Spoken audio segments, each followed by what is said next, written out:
ஒருவேளை கங்கைமுறை இவ்வளவு நாளும் இந்த ரெண்டாவது மனைவியை ரகசியமா தெரியாம வச்சிருந்தாரா? கங்கைமரன் ஆழ்வார்பேட்டையில் டைரக்டர் மகேந்திரன் வீட்டு பக்கத்தில் இருக்கும்போது வந்து எனக்கு தெரியும். ஏங்க நான் ஆழ்வார்பேட்டை வீட்டுக்கு போயிருக்கேங்க. அங்கே அந்த ஒரு மனைவி தான் இருந்தாங்க, இந்த ரெண்டு பசங்க தான் இருந்தாங்க. இதுவரை இல்லாமல் திடீர்னு இந்த பிரீத்திங்கிற மக எப்படி முளைச்சா? பெரிய மனுஷன் ஆனாலே இல்லை ஒரு ஏஜுக்கு ஆனாலே கொஞ்சம் ஏஜ் தாண்டி இது மாதிரி ஏதாவது ஒரு கிசு ஒன்று ஒன்றா வெளியில் வருது. சமீபத்தில் பார்த்தீங்கன்னா ஒரு அரசியல் தலைவர் பார்த்தீங்கன்னா வந்தது. பிரீத்தி யாருக்கு பிறந்தது அப்படின்னு இது வரைக்கும் சொல்லவே. வேறையா இது வரைக்கும் வெங்கட் பிரபுக்கும் பிரேம்ஜிக்கும் தெரிஞ்சுதா தெரியலையாங்கிற நமக்கு தெரியாது. அவங்களுடைய ரியாக்ஷனும் இது வரைக்கும் வரல.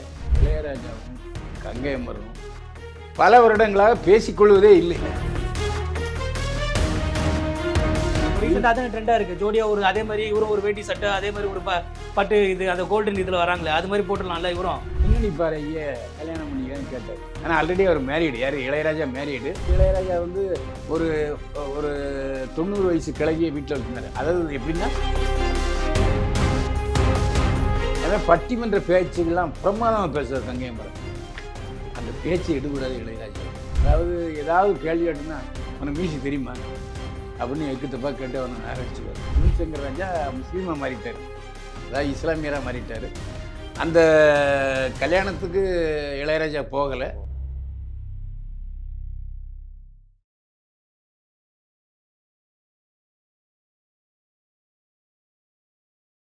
உலகெங்கிலும் வாழும் சினி பஸ் நேயர்களுக்கு வணக்கம். இன்று நம்மோடு இணைந்திருப்பது சினிமா விமர்சனர் திரு பைல்வான் ரங்கநாதன் அவர்கள். வணக்கம் சார். என்னை வாழ வைத்துக் கொண்டிருக்கும் யூடியூப் சேனல் நேயர்களுக்கு நன்றியும் வணக்கம். சார், இன்னைக்கு பார்த்தீங்கன்னா இப்போ ஒரு இன்ஃபர்மேஷன் வந்திருக்கு கங்கை அமரன் சாரை பற்றி. அவர் வந்து பல்வேறு அரசியல் மேடைகள்லையும் நம்ம பார்க்கலாம், பல்வேறு சினிமா மேடைகள்லையும் பார்க்கலாம். ஆனால் இப்போ அவரை பற்றி வந்திருக்க இந்த இன்ஃபர்மேஷன் வந்து கொஞ்சம் கான்ட்ரவர்சியாக இருக்குது. அது உண்மையா இல்லையான்னு தெரிஞ்சுக்கிறதுக்கு பைல்வான் ரங்கநாதன் சார் வாயால் சொன்னால் தான் நாங்கள் தெரிஞ்சுப்போம் அப்படின்னு நிறைய பேர் காத்துட்டு இருக்காங்க. நீங்கள் சொல்லுங்கள் சார், என்னாச்சு, என்ன கதை? இது வந்து ஆதாரபூர்வமான தகவல். கங்கை அமரனே சொல்லியிருக்காரு இந்த தகவலை. கங்கை அமரனுக்கு 2 பசங்க. ஒருவர் டைரக்டர் வெங்கட் பிரபு, இன்னொருத்தர் பிரேம்ஜி. அவர் ரொம்ப நாள் கழித்து இப்போ தான் 1 வருஷத்துக்கு மேலே கல்யாணம் ஆச்சு, ஒரு குழந்தையும் பிறந்திருக்கு. அந்த அம்மா பேங்க்கில் வேலை செய்கிறாங்க. இவங்க 2 பேர் தான் கங்கை அமரனுடைய மகன்கள்ங்கிற எனக்கு தெரியும். கங்கை அமரன் ஆழ்வார்பேட்டையில் டைரக்டர் மகேந்திரன் வீட்டு பக்கத்தில் இருக்கும்போது வந்து எனக்கு தெரியும். அங்கே நான் அவருடைய இன்டர்வியூக்காக போயிருக்கேன். கங்கை அமரனுடைய மனைவி வந்து திராவிட இயக்க பிரமுகருடைய மகள். அதனால் டாக்டர் கலைஞர்கள்லாம் ரொம்ப நெருக்கமானவங்க. இப்படிப்பட்ட சூழ்நிலையில் இப்போ ஒரு 10 நாளைக்கு மேலே கங்கை மரம் ஒரு பெரிய குண்டை தூக்கி போட்டிருக்காரு. எனக்கு பிரீத்தின்னு ஒரு மகா இருக்கிறா, வெளிநாட்டில் இருக்கா, வெளிநாட்டில் வேலை செஞ்சுட்டு இருக்கா, அவளுக்கு ஒரு குழந்தையும் இருக்குது, அவள் அங்கேயே காதலிச்சு கல்யாணம் பண்ணிக்கிட்டா, என் மருமகன் பிடபிள்யூடியில் வேலை செய்கிறாரு, பிஎம்டபிள்யூட வேலை செய்கிறாருன்னு சொல்லியிருக்காரு. எனக்கு என்னென்னா, எனக்கு தெரிஞ்சது கங்கை அமரனுடைய ஒரே மனைவி தான், அந்த 2 பசங்க தான். ஒருவேளை கங்கை அமரன் இவ்வளவு நாளும் இந்த ரெண்டாவது மனைவியை ரகசியமாக தெரியாமல் வச்சுருந்தாரா? இப்போ வேறு வழி இல்லாமல் நெருக்கடி வந்ததன் காரணமாக பிரீத்தியை தன்னுடைய மனைவி இன்னும் சொல்ல வேண்டிய கட்டாயத்துக்கு நிர்பந்தத்துக்கு ஆளாயிருக்கிறாராங்கிறது தெரியலை. ஆனால் அவரே தான் சொல்லியிருக்காரு. எதுக்காக அதை சொல்லியிருக்காருங்கிறது தெரியலை. ஏங்க வெங்கட் பிரபு திருமணத்துக்கும் அந்த பிரீத்தின்னு ஒரு மகா இருக்கிறது தெரியாது, வரவும் இல்லை. அதுமாதிரி இப்போ பிரேம்ஜி கல்யாணத்துக்கும் அந்த பொண்ணு அந்த மாதிரி தெரியல. திடீர்னு எதுக்கு இதை அனௌன்ஸ் பண்ணுறாரு கங்கை அமரங்கிறது ஒரு புரியாத புதிராக இருக்குது. சார், இப்போது கங்கை அமரன் இப்படி சொல்கிறீங்க. ஆனால் நாங்கள் தேடி பார்த்தது வந்து என்னென்னா, கங்கை அமரனுக்கு இந்த ஒரு பொண்ணு ரகசியமாக இருக்குது அப்படின்ற மாதிரி தான் நியூஸ் வந்ததே தவிர அவருக்கு இல்லைன்னு கல்யாணம் ஆச்சு, அவங்க ஒய்ஃப் வேறு எங்கேயோ இருக்காங்க அப்படின்னு சொல்கிற மாதிரி நியூஸே இல்லை. ஆனால் நீங்கள் திடீர்னு இப்படி ஒரு குண்டை தூக்கி போடுறீங்க. ஏங்க நான் ஆழ்வார்பேட்டை வீட்டுக்கு போயிருக்கேங்க.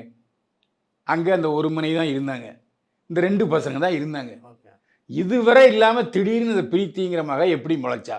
ஒருவேளை மீடியா வெளிச்சம் படக்கூடாது, நெப்போட்டிசம், ஏற்கனவே 2 பசங்களை சினிமா கொண்டு வந்துட்டோம், இன்னொரு பொண்ணையும் கூப்பிட்டு வந்தால் அது வேறு மாதிரி ஆகிடும் அப்படின்றதுக்காக பொத்தி மறைமுகமாக வளர்த்தாரோ? ஏங்க, ஒரு இயக்குனர், நடிகர், பாடலாசிரியர், எல்லாத்துக்கும் மேலே இளையராஜாவுடைய தம்பி, இவ்வளவு விஷயங்கள் அவருக்கு இருக்குது. அவர் இப்படி ஒரு பெண்ணு அவருக்கு தெரியாமல் இருக்கிறத பொத்தி வளைச்சா மீடியாக்காரன் கண்ணில் படாமல் போயிருமா? படலையே எவ்வளோ நாள்? அதனால தான் சொல்கிறேன், ஒரு 2வது மனைவி பிறந்தவரான்னு. சரி, இப்போ 2வது மணி எங்கே இருக்காங்க? அவங்களே கூட்டின்னு வந்து ஸ்டேஜில் நிற்க இல்லை, வச்சிடலாம்ல. அவர் இது அதான் வரைக்கும் சொல்லலை. பக்கத்துலயே. இல்லை, இப்போ ரீசெண்டாக அதானே ட்ரெண்டாக இருக்குது. ஜோடியா ஒரு அதே மாதிரி இவரும் ஒரு வேட்டி சட்டை, அதே மாதிரி ஒரு பட்டு இது அந்த கோல்டன் இதில் வராங்களே, அது மாதிரி போட்டுடலாம்ல இவரும். அவர் வந்து தன்னுடைய மனைவி பிரீத்தி யாருக்கு பிறந்தது அப்படின்னு இது வரைக்கும் சொல்லவே இல்லை. இது வேறையா? என்ன சார் ஏதோ மேக்ஸில் சூஸ் த கரெக்ட் ஆன்சர் மாதிரி சொல்லிட்டே இருக்கீங்க. இல்லை, அவர் அவங்களுக்கு அவர் சொன்னது தான் நம்ம சொல்ல முடியும். அவர் மகன் சொல்கிறாருல, அப்போ அவருக்கு தானே வந்திருக்கணும். இனிதான் இந்த விஷயங்கள்லாம் கேள்விப்பட்டு ஒருவேளை அவர் சொல்லலாம். இப்போ எதுக்காக திடீர்னு இந்த விஷயத்த பொத்தி பொத்தி இது பண்ணார் இல்லையா, அது அப்படியே ரகசியமாக புரிஞ்சு போயிருக்கலாம்ல. எதுக்காக கொண்டு வந்தாரு? என்ன விஷயமா இருக்கும்? ஒருவேளை இவ்வளோ நாள் நம்ம மறைச்சு வச்சிட்டோம் அப்படின்னு குற்ற உணர்ச்சியில் ஏதாவது சொல்லியிருப்பாரா? இல்லை அவங்க சைட்லேருந்து ஏதாவது ப்ரெஷர் ஏதாவது வந்திருக்குமா? குற்ற உணர்ச்சியிலையும் சொல்லியிருக்கலாம். இல்லை சொத்துக்காக ஏதாவது கேஸ் போட்டுருப்பாங்க? இல்லை, சொத்துலாம் சான்ஸே கிடையாது. அதாவது இவரா பார்த்து ஏதாவது கொடுத்தா தான் உண்டு. இப்போ கங்கைமரம் திருவான்மியூர் கடற்கரையில் ஒரு ஃப்ளாட்டில் ஒரு வீட்டில் இருக்கார். 2 பசங்களோட இல்லை, தனியாக தான் இருக்கார். பெரிய ஆளானாலே இது மாதிரி ஏதாவது 2, 3ன்னு வந்துட்டே இருக்குமோ? உச்சத்துக்கு போனாலே ஏதாவது வர வராது, வச்சிருந்து தானே வரும். என்ன சார் அப்படி தான் சார் வருது லைனா? பார்த்தீங்கன்னா யாரையுமே விட்டு வைக்கலையே. அப்போத்துலேருந்து எல்லாருக்குமே அதே லைன் தானே ஒன்று ஒன்றா வந்துட்டு இருக்கு. இப்போ இன்னும் ஒரு வாரம் கழிச்சு நான் கன்ஃபார்ம் சொல்கிறேன், இன்னொருத்தர் யாராச்சும் இன்னொரு ஒய்ஃப் இருப்பாங்க சொல்லுவாங்க போலி. அப்படி தானே போயிட்டு இருக்கு சுச்சுவேஷன். இல்லை, அது நான் சொன்னா சொல்ல போகிறேன். இல்லை, இது மாதிரியே போயிட்டு சார். உங்களுக்கு எதுவும் இல்லைல்ல? இது உங்களுக்கு அது மாதிரி இல்லை, எனக்கு எனக்கு அடுத்த வாரத்தை அப்புறம் வேற யாராவது கெஸ்ட்டை கூப்பிட்டு வச்சு உங்களை பற்றி கேட்க போகிறோம் ஏதாவது? இல்லை இல்லை, அப்படிலாம் அதுவும் வராதுல்ல. இல்லை. சார் இப்போ வந்து திடீர்னு இது மாதிரி மேடையில் அவர் ஓப்பனாக அனௌன்ஸ் பண்ணியிருக்காரு. இது வந்து அவங்களோட 2 மகன்களுக்கு ஏற்கனவே தெரியுமா? 2 மகன்களோட ரியாக்ஷன் என்ன இருக்கும்? அதை எப்படி அவங்க பார்க்குறாங்க? இது எப்படி போகுது? இது வரைக்கும் வெங்கட் பிரபுக்கும் பிரேம்ஜிக்கும் தெரிஞ்சுதா தெரியலையாங்கிற நமக்கு தெரியாது. அவங்களுடைய ரியாக்ஷன் இது வரைக்கும் வரல. இதில் இந்த தகவல் இது வரைக்கும் எந்த மீடியாவிலையும் சொல்லலைங்கிறது ஒரு அதிர்ச்சியான தகவல். இல்லை, அதுதான் சொல்கிறேன். ஏன் அந்த கல்யாணன்ற ஏன்னா 3வது பொண்ணுன்னு சொல்லிட்டாரு அவர். நாங்களாம் நினச்சிட்டு இருந்தோம் மறைச்சி வச்சிருக்காங்கன்னு சொல்லிட்டு. ஆனால் இன்னொரு கல்யாணன்ற மாதிரி நீங்கள் சொல்கிறீங்க. அது என்ன கான்செப்டில் போகுது இது? ஏங்க, அவர் மனைவிக்கு தாலி கட்டின மனைவிக்கு 2 பசங்க தான். ஓகே சார், அது எனக்கு தெரியும். சரி. அப்போ இப்படி ஒரு புதுசாக ஒரு மகன் வந்திருக்கான்னு சொன்னால் சரி, அது யூகத்தின் அடிப்படையில் சொல்கிறேன். அவர் 2வது மனைவிக்கு பிறந்ததா அப்படிங்கிறது தான் இப்போ பதில். சார் இப்போ பார்த்தீங்கன்னா இது அண்ணன் தம்பிக்கு வந்து அண்ணனுக்கு இது அவங்க வீட்டு ஆளுங்களுக்கு தெரியுமா இது மாதிரி ஒரு 2வது இது இருக்காங்க, அவங்க பொண்ணு இருக்காங்க அப்படின்ட்டு? இளையராஜாவும் கங்கை அமரனும் பல வருடங்களாக பேசிக்கொள்வதே இல்லை. இல்லை. ஓகே, அதான் உண்மை. அவர் இளையராஜாவுடைய மகள் இறந்துச்சு இல்லையா, பவதாரணி, அப்போ தான் போனார். அப்போ தான் 2 பேருக்குள்ளே வந்து போய் பார்த்து அழுதுட்டு வந்தார், என் மக அப்படின்னு சொன்னார். மற்றபடி இளையராஜாவுக்கும் கங்கை அமரனுக்கும் ஒட்டோ உறவோ இப்போ கிடையாது. ஓகே. ஆனால் பசங்க யார், இசையமைப்பாளர் யுவன் சங்கர் ராஜா கங்கை அமரன்ட்ட பேசிக்கிட்டு இருக்காரு, கார்த்திக் ராஜா பேசிக்கிட்டு இருக்காரு. அதாவது பசங்களுக்குள்ளே எந்த வித தகராறும் இல்லை. இளையராஜாவும் கங்கை அமரனும் சரியாக பேசிக்கிறது இல்லை. அந்த 3வது மகள் இப்போ எப்படி சார் தனியாக இருக்காங்களா? இல்லை உங்களுக்கு திருமணம் ஆயிடுச்சா? எதுவுமே எந்த தகவலும் சம்பாதிக்கிறாங்களா? அந்த தகவல் எதுவுமே சொல்ல. மருமகன் இந்த மாதிரி ஒரு இடத்துல வேலை செய்கிறாரு, முக்கியமான இடத்துல வேலை செய்ய. மருமகன் அப்போ கல்யாணம் ஆயிடுச்சு அவங்களுக்கு? கல்யாணம் தானே மருமகன். அப்படியா? சார் இப்போ பார்த்தீங்கன்னா பெரிய மனுஷன் ஆனாலே இல்லை ஒரு ஏஜுக்கு ஆனாலே கொஞ்சம் ஏஜ் தாண்டி இது மாதிரி ஏதாவது ஒரு கிசு ஒன்றா வெளியில் வருது. சமீபத்தில் பார்த்தீங்கன்னா ஒரு அரசியல் தலைவர் பற்றியும் வந்தது. இதே மாதிரி வந்து ஒரு சின்ன கண்ணோட்டம் என்னன்னா, அவங்க அண்ணன் இளையராஜாக்கும் அது மாதிரி ஏதாவது இருக்குமா? இல்லை அது மாதிரி ஏதாவது நியூஸ் வந்திருக்கா? இருந்தது, அது எனக்கு நல்லாவே தெரியும். அவர் வந்து அப்போ வந்து ஒரு பின்னணி பாறையை கல்யாணம் பண்ணிக்கிறான்னு கேட்டார். ஆனால் ஆல்ரெடி அவர் மேரீடு. யார்? இளையராஜா மேரீடு, 2 பசங்க இருக்கானுங்க. அதை தாண்டி என்னை கல்யாணம் பண்ணிக்கிறியான்னு அந்த பின்னணி பாடைகிட்ட கேட்டார். மேரேஜ் ஆனதுக்கு அப்புறமாமா? யாரு இல்லை, அதெல்லாம் இப்போ சொல்ல முடியாது. அந்த அந்த பின்னணி பாடகி ஒரு கப்பல் கேப்டனை கல்யாணம் பண்ணிட்டு 20 வருஷம் அங்கேயே வாழ்ந்துட்டு. இளையராஜாவுக்கு தள்ளி போனோன்னு கப்பல் போயிட்டாரா? அதுக்கப்புறம் இப்போ தான் இங்கே சென்னைக்கு வந்திருக்காங்க. இப்போதான் சென்னைக்கு வந்திருக்காங்க. முதல் குழு கொடுத்தாலும் நீ அது நேயர்களுக்கு தெரியும், ரொம்ப அழகா இருப்பாங்க. தெரியும். ஆமாம், அவங்க அதுக்கு அவங்க பேருக்கு சொல்லுங்க. அவர் பேருக்கு முன்னால வீணைன்னு இருக்கும். இதுக்கு மேல ஆமா, இதுக்கு மேல வந்து சொன்னோம்னாக்கா அது ஏன்னா இப்போ அந்த பொண்ணு எனக்கு பர்சனலாக தெரியும். ஓகே. நான் கல்யாணம் ஆகி குழந்தை பசங்க, என் பசங்களுக்கே கல்யாணம் ஆகிடுச்சா, இப்போ போய் ஏன் இந்த பிரச்சனையை பேசுறீங்க சொல்லுவாங்க. 30 வருஷத்துக்கு முன்னாடி இதை பற்றி நான் கிசு எழுதியிருக்கிறேன். ஓகே. அதெல்லாம் சொன்னேன். இப்போ அப்படியே அதே மாதிரி அடுத்து அதே யுவனுக்கு மாதிரி இளையராஜா வந்து ஒரு ஒரு 90 வயசு கிழவியை வீட்டில் வச்சுருந்தாரு. அதாவது எப்படின்னா, அதை வந்து ஒரு குரு மாதிரி வச்சுருந்தாரு. அவங்க வீட்டில் வச்சுருந்தாங்க. அது பெண் சாமியார்னு பேர். வேறு யாரும் பார்க்க மாட்டாங்க. அது எங்கேயோ ஒரு கோயிலேருந்து கூட்டிகிட்டு வந்து வச்சுருந்தாரு. எல்லா சலுகைகளும் கொடுத்துருந்தாரு. காலையில் வெளியே போகும்போது காலை தொட்டு கும்பிட்டு தான் போவார். அதேமாதிரி ஒரு சாமியாரையும் பெண் சாமியாரையும் வீட்டில் வச்சுருந்தாரு இளையராஜா. ஆமாம், இளையராஜா ஆன்மீகவாதி. ஸோ ஆமாம், அவர் பிஜேபியில் எம்பி ஆனதுக்கு காரணமே அதானே. ஓகே. அதாவது எப்படி வந்து ரஜினிகாந்த் வந்து ஒரு ஆன்மீகவாதியோ அதேமாதிரி இளையராஜாவும் ஆன்மீகவாதி தான். அதில் எந்த மாறுபட்ட கருத்தும் இல்லை. என்ன இளையராஜா அதிகமாக கோவப்படுவார். அதாவது ஏதாவது ஒரு கேள்வி கேட்டுன்னா, உனக்கு மியூசிக் தெரியுமா அப்படின்னு எக்கு தப்பாக கேட்டு அவனை நேரடிச்சிடுவார். என்ன காரணம்னா, ஒரு ஞானி 80 வயசுக்கு மேலே ஆகிடுச்சு. அதனால் அவர் கோவப்படுறதுல அடிப்படை நியாயம் இருக்கும். எல்லாருமே பெருசாக அதை எடுத்துக்க மாட்டாங்க. அது இல்லாமல் ஒரு இளையராஜாவை பற்றி கான்ட்ரவர்சி எல்லாருக்குமே தெரிஞ்ச கான்ட்ரவர்சி. அதாவது பிரசாத் லேபில் தான் அவருடைய மியூசிக்கு மியூசிக்கு அமைக்கிற இடம் இருந்துச்சு. வாடகைக்கு இருந்தார். அப்புறம் திடீர்னு ஒரு 4 வருஷம் போல் வாடகை கொடுக்க மாட்டேன்ட்டார். அவங்க காலி பண்ணுங்கன்னு சொன்னாங்க. அப்புறம் கோர்ட்டுக்கெல்லாம் போனார். கோர்ட்டில் அது டிஸ்மிஸ் ஆகிடுச்சு. அதுக்கப்புறம் அங்கேருந்து வந்தார். அதுமாதிரி ஏவிஎம்லேயும் அதே மாதிரி ஒரு தகராறு இருந்துச்சு. ஏவிஎம்லாம் முதல்ல இளையராஜாவுடைய இசை அமைப்பு கூட இருந்துச்சு. ஏவிஎம்லேயும் சண்டை போட்டு தான் பிரசாத்துக்கு போனார். இப்போ சொந்தமாக குடம்பாக்கரவழில் இளையராஜா ஸ்டூடியோன்னு வாங்கிட்டார். ஏன் சார் எல்லாருக்கிட்டையும் சண்டை போட்டுனே இருக்கார் அவர் இளையராஜா சார்?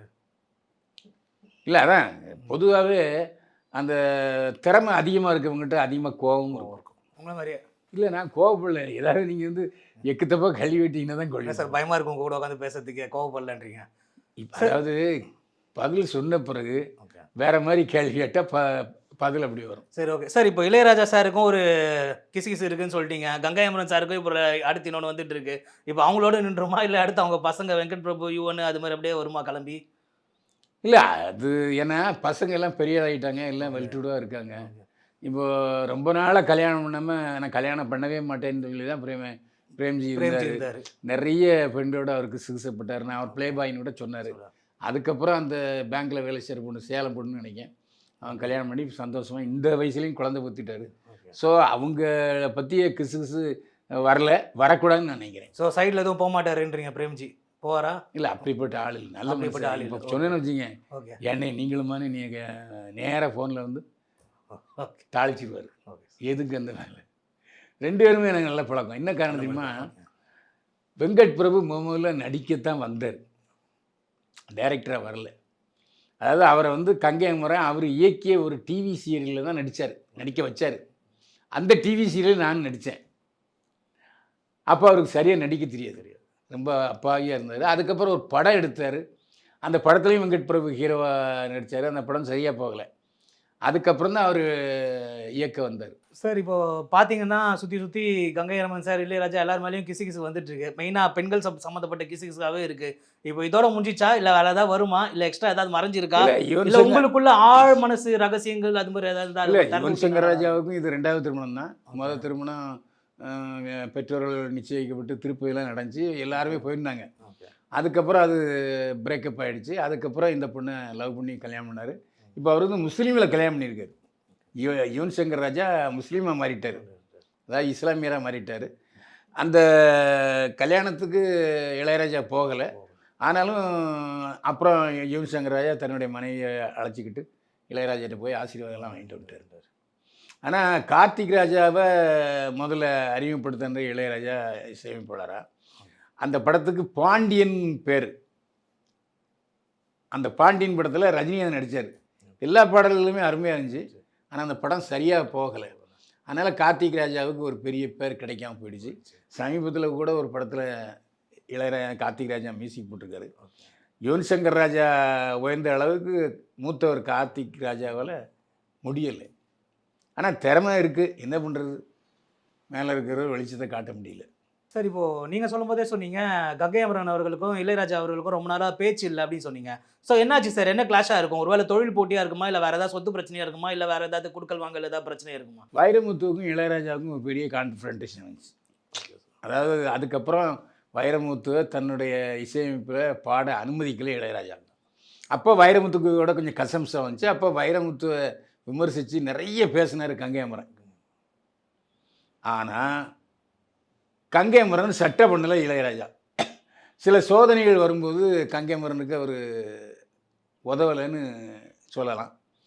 சரி, நம்ம அண்ணன் இவ்வளவு செஞ்சும் கூட நமக்கு ஒரு நன்றியா இல்லையே, உடம்பிறந்த என்ன சோதனைகள் சார்? ஏதாவது 1, 2? இல்லை, அதெல்லாம் சொல்ல முடியாது. அதெல்லாம் என்ன காரணம்னா, எதை சொல்லணுமோ அதுதான் சொல்ல முடியும். எல்லாத்தையும் சொல்லிகிட்டு இருக்க முடியாது. சோதனையே சொன்னீங்க, நேயர்கள் பார்ப்பாங்கல்ல, இல்லை, அவங்களுக்கு எல்லாத்தையும் வெளிப்படையாக சொல்ல முடியாதுங்க. அப்படி அவங்க 2 பேருக்குள்ள பேசிக்கிறதுல. ஆமாம், அது மட்டும் தெரியும். ஆனால் வைரமுத்து விஷயத்தில் கங்கை அமரன் ரொம்ப விழுந்து விழுந்து அண்ணனுக்கு சப்போர்ட் பண்ணார். அதை அவர் சட்டை பண்ணல இளையராஜா. இப்போ சமாதானம் ஆகிட்டாங்களா? ஏன்னா பிஜேபிக்கு சேர்ந்ததுக்கு அப்புறம் தான் 2 பேரும் சமாதானம் பண்ணி விட்டாங்க. இல்லை, இளையராஜா சேர்ந்தது, இளையராஜாவுக்கு எம்பி பதவி கொடுத்தது பாஜக. ஆனால் ஆக்சுவலாக அந்த எம்பி பதவி கொடுக்க வேண்டியது கங்கை அமரனுக்கு. ஏன்னா அவருக்கு தான் சீட்டெலாம் கொடுத்தாங்க. அப்புறம் தேர்தல் நின்று போச்சு. அவர் கங்கை அமரன் பாஜகவுக்கு ஆதரவாகலாம் செயல்பட்டார். ஆனால் அப்படி இளையராஜா ஓப்பனாக பாஜகவுக்கு இறங்கி வரல. அவர் பாஜகவில் இணைஞ்சதாகவும் தெரியலை. அதுவும் ஒரு காரணமாக இருக்கலாம். இல்லைடா நமக்கு கொடுக்காம அண்ணனுக்கு கொடுத்துட்டாங்களோ அப்படிங்கிற. இல்லை, அண்ணனுக்காக தம்பி விட்டு கொடுத்துருப்பாரோ, எங்கள் அண்ணனுக்கே கொடுத்துருங்க எனக்கு வேணாம் அப்படின்ட்டு. அப்படின்னு நான் சொல்லலையே. அப்படி இல்லையா? இல்லை, பாஜக இளையராஜாவுக்கு எம்பி பதவி கொடுத்தாங்க. ஆனால் அதுக்கு முன்னாடியே ஒரு 2 வருஷமாக பாஜகவில் பிரச்சார பிறங்கியாக இருந்தார் கங்கை அமரன். ஏன் சார், அப்போ கங்கை அமரனுக்கு சுத்தமாக கண்டுக்காமல் இளையராஜாக்கு மட்டும் கொடுத்துட்டாங்களே? அதுவும் 2 பேரும் பேசாமல் இருக்கிறதுக்கான காரணமாக இருக்கலாம். நான் இப்போ சமாதானம் ஆகிட்டாங்கல்ல இல்லையா? அது சரியாக தெரியல. ஏன்னா 2 பேரும் எந்த ஒரு ஃபங்க்ஷன்லையும் கலந்துக்கல. ஏன்னா ஒன்றா ஒரு ஃபோட்டோ வந்ததுன்னு நினைக்கிறேன் பத்திரிகையில். இவர் மேலே, இளையராஜா சார் மேலே உட்காந்துருந்தார், கங்கை அமரன் கீழே உட்காந்துருந்தார் பக்கத்துலேயே. ஃபோட்டோ இருக்கும். இப்போ ஏன்னா பவதாரணி இறந்த போதெல்லாம் போயிருந்தார்ல சார். இப்போது மக்கள் மத்தியில் பார்த்தீங்கன்னா இந்த பிரச்சனைக்கு இன்னொரு காரணம் என்னென்னா, இளையராஜாவோட டியூனை வந்து அப்படியே கொஞ்சம் கங்கை அமரன் வந்து அதை ஒத்து பாட்டு எடுத்த மாதிரியும் டியூன் போட்ட மாதிரியும் சொல்கிறாங்க. ஸோ இளையராஜாவோட பேஸ் பண்ணி கங்கை அமரன்றது அது இளையராஜாவுக்கு பிடிக்கல அப்படின்றதால இந்த பிரச்சனைக்கு ஒரு கான்ட்ரவர்சின்னு சொல்கிறாங்க. அது எப்படி பார்க்குறீங்க சார்? அதில் உண்மை இருக்கா? அதாவது இளையராஜாவையும் கங்கை அமரனையும் ஒப்பிடும்போது கங்கை அமரன் ரொம்ப திறமைசாலி.